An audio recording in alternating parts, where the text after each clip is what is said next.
তো এই special intensive revision, Abhishek Bandyopadhyay বলছেন বারবার হারের বদলা নিতে স্পেশাল ইন্টেন্সিভ রিভিশন। ওদিকে আবার অমিত শাহ বলছেন যে এসআইআর এর বিরোধিতা কেন না, অনুপ্রবেশকারীদের বাঁচাতেই এসআইআর এর বিরোধিতা করছে তৃণমূল। তাদেরকে কড়ায় গন্ডায় 2024 সালে আমরা জবাব দিয়েছিলাম।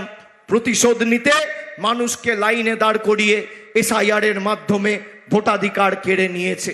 আমাদের জবাবটাও মায়েরা লাইনে দাঁড়িয়েই দিতে হবে। বাংলায় একটা কথা আছে, স্যাকড়ার ঠুকঠাক কামারের একঘা, 100 সোনার কি 1 লোহার কি। আপনি সেই কোপ মারার সুযোগটা আগামী 29 তারিখ পাবেন। তাদেরকে জবাব এমনভাবে দিতে হবে, বাংলার সাথে বেইমানি করার আগে যেন বিজেপির বহিরাগত নেতারা 100 বার ভাবে। एसआईआर हो रहा है, घुसपैठियों के नाम निकल रहे हैं। ममता दीदी चुनाव आयोग का विरोध कर रही। घुसपैठियों को मतदाता सूची से हटाना चाहिए या नहीं हटाना चाहिए, ये ममता दीदी इनको बचाना चाहती है।